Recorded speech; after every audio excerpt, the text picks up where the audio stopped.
বান্দরবান, মেঘের রাজ্য আর পাহাড়ের কাব্য। বাংলাদেশের দক্ষিণ পূর্বাঞ্চলে অবস্থিত বান্দরবান জেলা কেবল একটি পর্যটন কেন্দ্র নয়, এটি যেন প্রকৃতির এক জীবন্ত ক্যানভাস।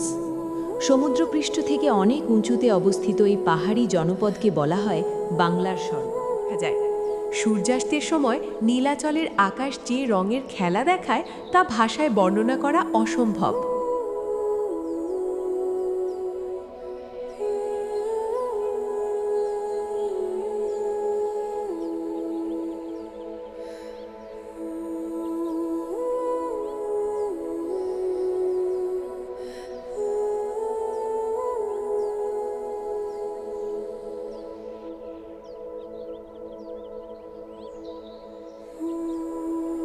বান্দরবানের সৌন্দর্যের অন্যতম প্রধান অংশ হল এর আকাশ ছোঁয়া পাহাড়।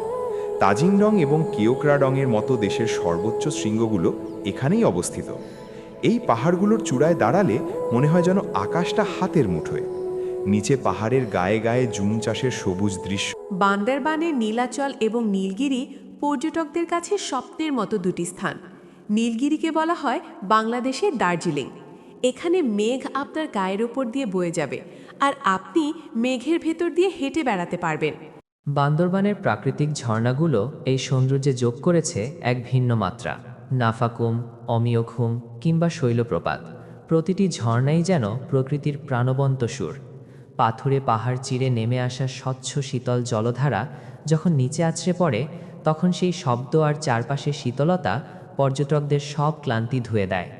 বিশেষ করে সাঙ্গু নদীর বুকে নৌকা ভ্রমণ বান্দরবন ভ্রমণের সবচেয়ে রোমাঞ্চকর অংশ।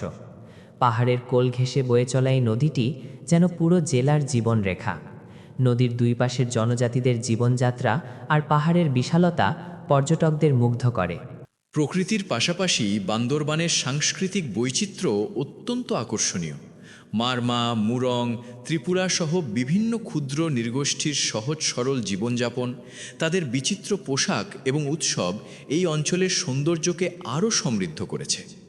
স্বর্ণমন্দির মানে বৌদ্ধ ধাতুজাতি, এর কারুকাজ আর সোনালি আভা এই পাহাড়ের বুকে আভিজাত্যের প্রতীক হয়ে দাঁড়িয়ে আছে।